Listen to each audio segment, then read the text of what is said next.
Hey, it's Mark Goodman. And I'm Alan Light. On today's podcast, Record Store Day founder Carrie Colliton is joining us to discuss the April 20th RSD special releases. Plus, we'll talk live with our audience, the Sound Up Pod Squad, and find out who still listens to vinyl. And some updates from the Beatles universe. Oh, good. Sound Up with Mark Goodman and Alan Light, the only music podcast that matters. Get it on Pandora, Spotify, Apple Podcasts, or wherever you get your podcasts. What's good, y'all? This is Breeze Brewing from the Mighty Juggernauts. And make sure you subscribe and download the podcast, Library Rap, the hip-hop interviews with Tim Einenkel. Hip-hop journalism on the highest level. Yeah, what's up? It's your boy Joel Ortiz, and I want everybody to make sure that they subscribe and download the podcast, Library Rap, the hip-hop interviews with Tim Einenkel. Yo, Tim, I hope all is well. You my guy. I know these interviews are not interviews, they're actually conversations, and I appreciate them all. Yawa. Hey, what's up, everybody? This is Ice-T. I want you to do something for me. Make sure you download and subscribe Library Rap, the hip-hop interviews with Tim Einenkel. It is fucking official. Alright? Stop playing. Download and subscribe. Library Rap, the hip-hop interviews with Tim Einenkel. It's cold. Chat.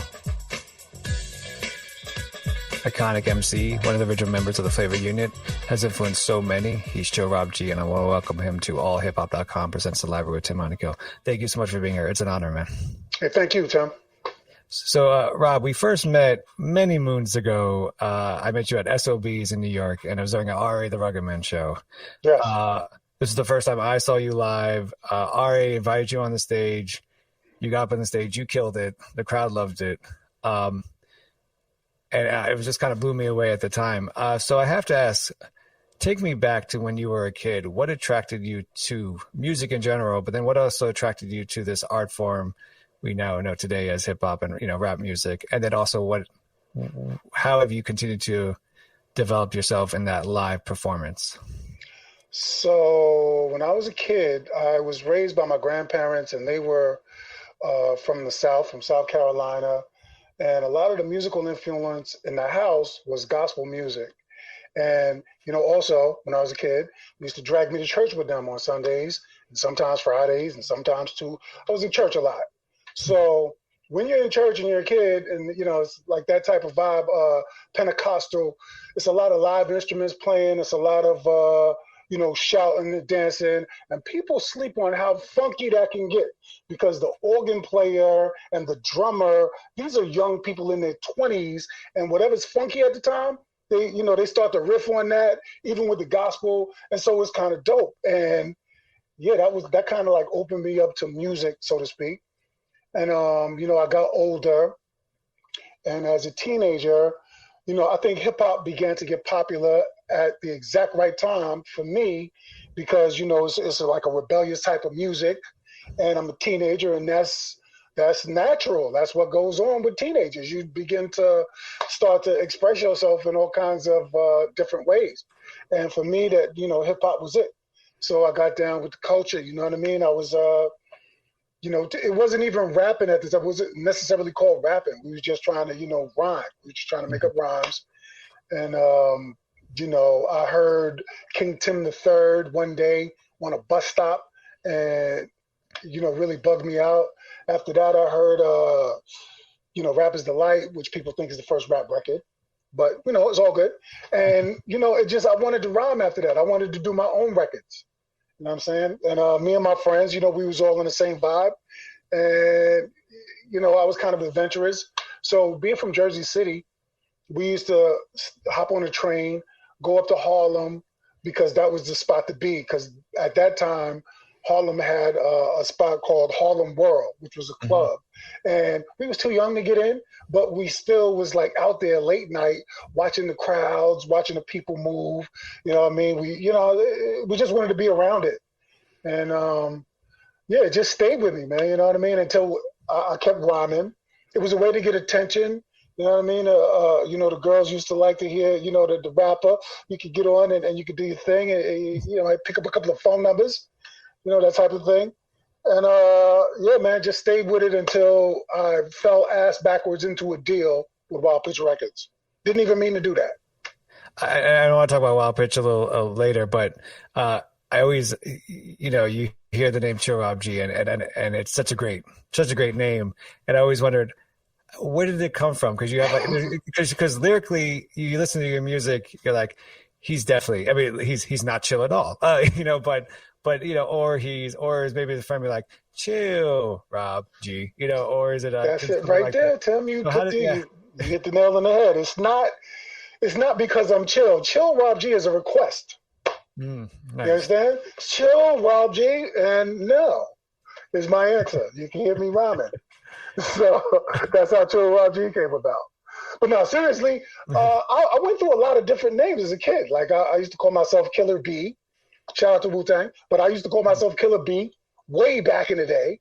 That was probably my first name because, as Robert, your nickname is Bobby. So everybody called me Bobby. Right. So I had two variations of Bobby. It was Bobby G, Bobby J for Jazzy. It was all kind of different things. And when we were taking my little acetate up to Red Alert, acetate, for y'all who don't know, is a record. It's a disc, which is not going to last very long. It's going to warp. It's going to fade. It's going to be useless. But you could burn your music onto this thing and hand it to a DJ. So this was my first demo. We're taking this acetate up to Red Alert, hoping he'll play it. And when we were in the radio station, 45 King asked me, so what name are you going to tell Red Alert? Are you going to tell him Bobby G? And I thought about it. And, I'm thinking now I'm about to name myself for all eternity for the world and the universe beyond. So let me come up with something kind of dope. And the best I could do was Chill Rob G. Because I didn't want to be cool. There was enough cool rappers. So I said Chill. That's dope. That's how that came out. So was this, taking this tape to your demo tape, was this prior to anything solo, or was this prior to the Flavor Unit coming together? To kind of take us back to when exactly this all occurred. We got this thing together. We weren't quite the Flavor Unit yet. When I met the group that became the Flavor Unit, I had already known Apache and Latif, right? These are brothers, and I knew them from high school. We all went to high school together in Jersey City. So they had moved from Jersey City to like the next town over, which is Irvington, New Jersey. Got to cross the bridge to get to it. They moved to Irvington, and I ran into them, just running the streets as I did. And Latif was the one who said, yo, man, you need to come with us to this kid's house, 45 King. He got a lot of tracks. He's doing a lot of music. Come through because, we rap. Because anytime there was a block party, basement party, any place where they had a live mic and they might hand it to somebody, I tried to make sure I was there so they might hand me that mic. And they did. So, Latif everybody knew I rapped in Jersey City. It's a small town. Everybody knew I could rhyme back then. And so they invited me over to the 45 King's house. And when I got there, we had a little freestyle session. Me, Latif, Apache was there. A lot of drinks, a lot of weed going, a lot of rhyme spitting. A couple of faces that I didn't know, which was Latifah and this dude named Ramsey, who was he had a crew called Ram Enterprise Entertainment, whatever he called it, right? And Ramsey's idea was he wanted to do fashion shows and, block parties, whatever events he could do, and he wanted to be able to provide entertainment. So the rappers that we were part of that. And it was a bunch of us. So that's how we became the Flavor. We went from Ram Enterprises to the Flavor Unit. So prior to the interview, I reached out to DMC to ask him, and I asked him, if somebody asked you why is Chill Rob G important in hip hop culture, what would you say? And he DMC who? The rapper? Yeah, the rapper. Sorry. Okay. Yeah, and he wrote back. He said, quote, he is an OG hip hop artist from New Jersey. He can detail the scene of hip hop from New Jersey before the dominant rise of the likes of Lords of the Underground, Naughty, Latifah, et cetera, et cetera. It's important to get his perspective of what hip hop was like, especially New Jersey hip hop at this time, and not just New York, the mecca of hip hop. So can you do that? Can you detail a little more detail of what New Jersey hip hop scene was like prior to the rise of the groups all I mentioned? We were there was some of us who was listening. Jersey is known for house music and club music, especially back then. And that's mostly what was popping. And I remember distinctly going to a club that we had out here in Newark called Sensations. And Sensations was an odd type of spot where they had, everything was going on in this building. You go in Sensations, there's a room playing with they got a movie on the screen. And there's like a bunch of people in there watching a movie. Loud ass music bouncing off the walls right outside the hallway because there's club music playing in this spot. And there's a dance floor. People are dancing. Walk down the hall a little bit and there's reggae playing, right? Loud as hell. Walk down the hall a little bit more and there's hip hop playing. But, that room wasn't that crowded because, like I said, it was house music. We had Zanzibar popping off and all kinds of other club and house spots. I know I'm not naming the main ones, especially in New York, but that's what it was. So I had this radio, which is similar to the radio that Cool J had on his album cover, fucking loud, right? And I had this thing right outside Sensations after the club was over, and it was KRS-One's album that had just been released, and I'm blasting this fucking thing. And we stayed out there for like an hour after the club was over, and the crowd that was leaving the club stayed right where they were because I was bouncing this record, you know what I mean? I'm blasting this record, and they're not moving, they listening. So hip hop, I didn't start hip hop in Jersey, but I had that crowd. But KRS-One, I had that crowd right there, and gradually, just more people started to pick up. You know what I mean? Started to pick up on it.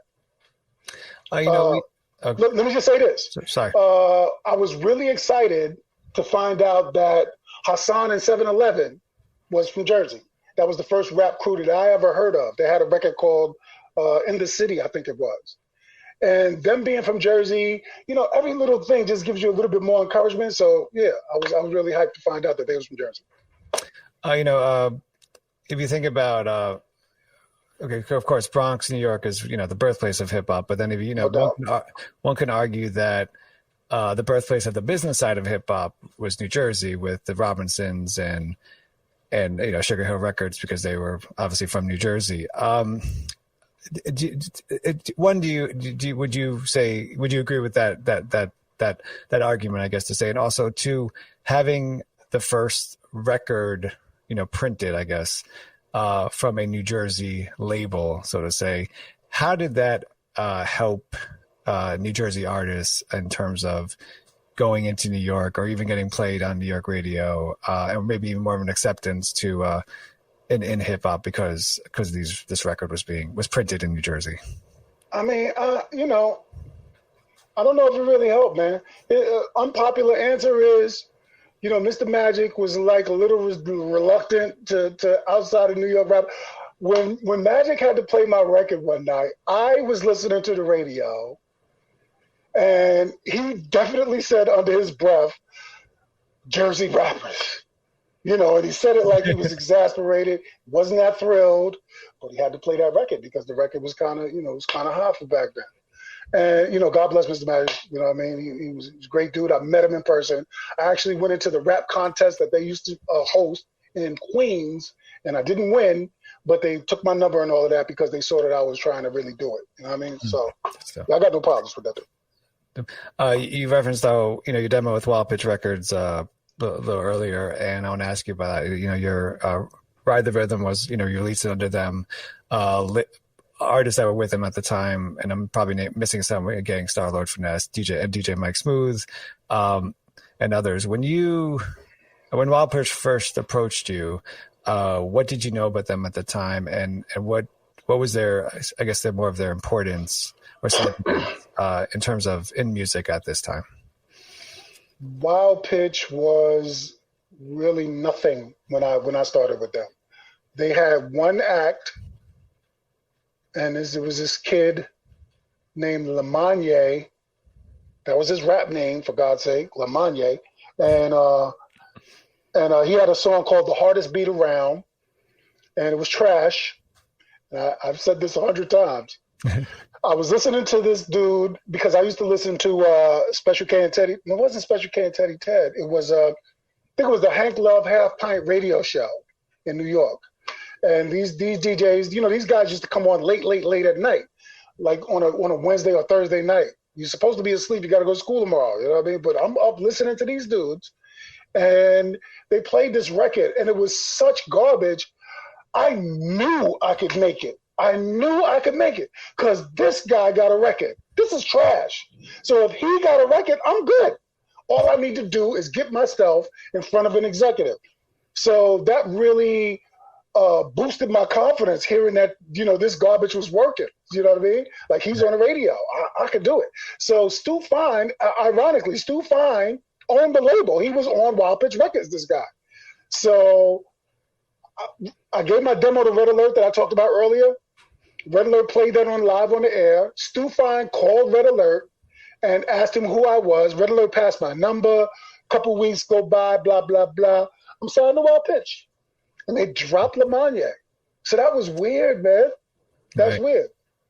But that's how that happened. And yeah, Wild Pitch didn't really have anybody. When I first started with them, I used to meet Stu Fine at his apartment in Manhattan. He had a very nice apartment, him and his wife.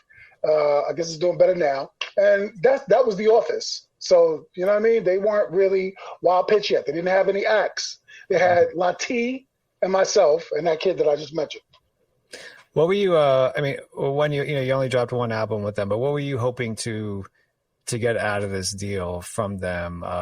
What do you think, I guess? You know, 20 years old, signing a record contract, your head is full of all kinds of fantasies of plane trips and, you know, champagne and large houses and fly cars. I didn't know what I was going to get out of this deal with Wild Pitch. I had no idea.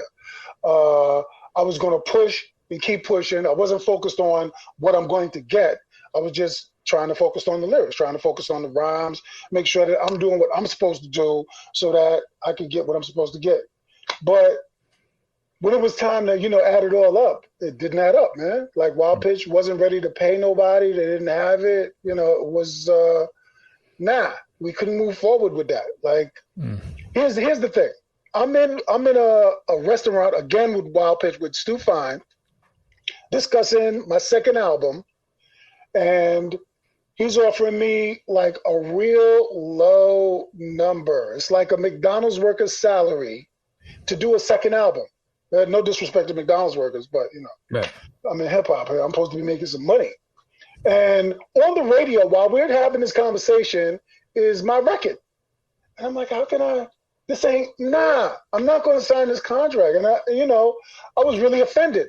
And that kind of destroyed our relationship. Like, I couldn't move forward with them. No way.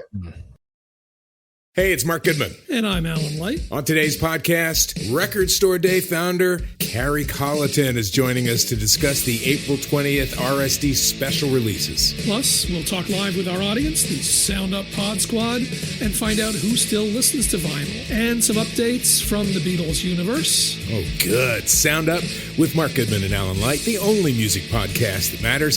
Get it on Pandora, Spotify, Apple Podcasts, or wherever you get your podcasts. Are you in search of deeper meaning in your life? Longing to manifest your true desires and unlock your full potential? Look no further than Portal Místico Podcast, your gateway to treasure trove of transformative tools, enlightening interviews, and enriching content. I'm your host, Elena Maggio, and it's my heartfelt desire to guide you on this extraordinary journey of self-discovery. And with every episode, I'm passionate about sharing and introducing you to new topics in self-development, metaphysics, astrology, the law of attraction, numerology, interviews that will eliminate your path and fuel your own personal growth. This podcast is your wellspring of inspiration dedicated to help you uncover your purpose with unwavering passion. Together, we'll dive deep into the fascinating topics and explore endless possibilities. Listen to Portal Místico on Pandora, Apple Podcast, or your favorite platform.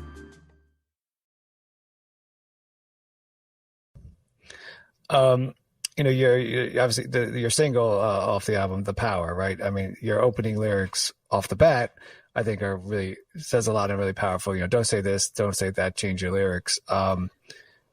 It seems like it's the those lyrics are the discussion that a lot of artists have today about how the record label is trying to control what they say, or they can't say this, they have to say something else, whatever. Right. I think. So who was that? What those lyrics? Who were those a response to? I mean, just to get off the bat, you're having some argument, some disagreement that the listeners are wondering what's going on. Honestly, man, it wasn't really. It was me. When you sit down and write your song, you're using your imagination, and I just envisioned that eventually somebody would have a problem with something I was saying, and this was my response before you even got a chance. I already had you. Here's my response. You know what I mean? So don't say this, don't say that, change your lyrics. Everybody's a critic. Right. So, I like to do these interviews because when a lot of this stuff was happening, I was young. I was admittedly, I was 10 years old when The Power came out. Cool. And to think about New York City radio at the time, obviously we were dealing with Z100, who, their big thing was they had a line that goes, absolutely no hip hop whatsoever, that type of crap that we were dealing with at the time. I remember that as a kid. But I was also, they had to change that, didn't it? They changed that. They changed that. They changed it when they realized they could make money off of it. Yeah. And then I was 11, and then to just further the discussion, I was 11-year-old when Snap dropped their, Power song. So, and that was the one that was played a lot on the radio, that if as 11-year-old, it's imprinted in my mind for some reason or whatnot. So can you just talk about how did those remixes of your song come to be? I mean, was that kind of the plan? Was that a marketing thing, or was that just something that was definitely not a marketing plan and just kind of, went haywire, I guess, or something like that? Man, I wish we had planned that. Maybe that would have been a good idea if I was in with them, but I wasn't in with them. It wasn't a marketing plan. It was, what was rampant was people doing remixes to music. People would do a remix and they would send it into your label, and maybe they would get a deal to release the record, or maybe they would get to produce some new music or something like that. But with The Power, what happened, they did the remix. Some kids in Germany did the remix and gave it to a couple of local DJs who played it in clubs, and the club people went crazy. And then they got it on the air, on the radio, without a deal. So this is the remix version of Let the Words Flow, basically. Right. And so now Let the Words Flow is doing great things on the radio in Germany as The Power. And it's doing so well that Arista Records in Germany or in Europe is called Ariola Records. So Arista got a hold of it and released it just like that. So I don't know if who lied to who. I don't know if Arista knew the truth and didn't care. But they released the record, and now they're selling it, and they're pushing it on the radio. They're promoting it in Europe. And this is The Power playing, which is basically a remix of Let the Words Flow. And it's gotten so popular. I guess they knew that obviously somebody knew that they couldn't reach out to the guy who was on the record, myself. Right. They found somebody to go in and lip sync the record. I don't know what are you thinking? Am I dead? I don't know what was going on in their minds, but they just got somebody to go up on stage and lip sync my vocals and do I Got the Power. Right. So now they're promoting the record with shows. I had just gotten off tour with the Jungle Brothers. I had done like a bunch of shows with them, maybe about 2-3 months in Europe. I'm exaggerating, but 2 or 3 weeks in Europe. And so they knew my stuff. So they were in a club and they saw this guy come out and do my record. They saw him do The Power. So after that, Africa called me up and he was like, yo, Rob, man, we just saw this dude on stage performing your song. I actually did a song about this, Tim. But anyway, we just saw this guy performing your song. So, yeah, man, you need to get on that. when he first said it, I thought he meant like, the guy was up there lip syncing. I thought no big deal. It was nothing. So what? But he was like, no, man, they remixed your joint. And this guy's out here like it's a brand new record. And they call themselves, I don't know if he knew the name, but they were calling themselves the Snap. And they out here and they performing your record like it's them and not you, kid. They like X you out. So I was like, okay, let me find out what's going on. Go up to Wild Pitch. Wild Pitch has the record. They have a copy of the record that I'm talking about with nice, beautiful artwork on it. Some dude busting out of his shirt. I got the power. It was great. And it's a completed product. Like, this is what Arista was selling. So the story that they gave me when I went up there was that somebody had left that record anonymously outside the door of the office. So when they got there, that's all they knew. They didn't know who it was. They didn't know what's happening. But nobody knew anything. And so we played it. And this is the first time I'm hearing it. We played it in the office. And, you heard everybody heard the record. It's kind of bouncy, so I got the power, right. Blah, blah, blah. So all of the stuff that I was doing before that was not that. I was not doing club music like that. I was not doing bouncy party records like that. I had a couple of records that you could dance to, but there wasn't that. And, I wasn't mad at this record. It sounded good. I was like, okay, this is cool. So Stu Fine's idea was we should release this. We should put this out ourselves. And, we won't even call it a remix. We'll just release it as a new song. And I was like, yeah, but what about the record? Look at this record. Like, there's a record in your hand, man. So shouldn't we do something about that? Like, you got to sue. Something got to happen. But he kind of, brushed that off, and he wanted to move forward with the, let's release this new stuff, and we'll get back to that. We'll take care of it. So I kind of, I'm new in the business. I don't really know what's going on. I'm like this kid. I'm out here by myself, basically dealing with this cat who claimed he had like 15 years in the business at that point. All right, cool. Go ahead, Stu. Let's release it. So we released the record, and it's a bomb. Thing blew up, right? Immediately, I'm getting calls to do shows. My price shot up by $5,000. I'm doing shows all over the country. I'm touring everywhere. I'm on tour with Public Enemy. It's beautiful. I'm happy. And all of a sudden, Arista Records was like, nah, this is our creation. We stole this from you, and we're not letting you have it. And so they released the record in the U.S. also. So now they have it in Europe, and they got it in the U.S. And to put the icing on the cake, the same kid that they had lip syncing, they sent him into the studio to, record some new vocals. So now this kid recorded some new vocals, and he did a video. Mm-hmm.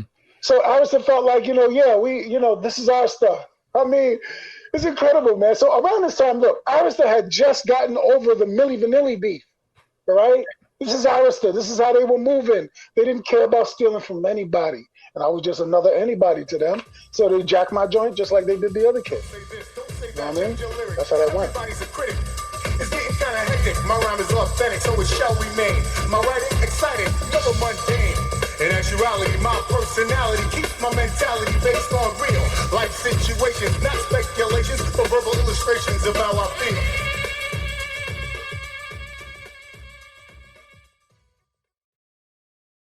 Hey, it's Mark Goodman. And I'm Alan Light. On today's podcast, Record Store Day founder Carrie Colliton is joining us to discuss the April 20th RSD special releases. Plus, we'll talk live with our audience, the Sound Up Pod Squad, and find out who still listens to vinyl. And some updates from the Beatles universe. Oh, good. Sound Up with Mark Goodman and Alan Light, the only music podcast that matters.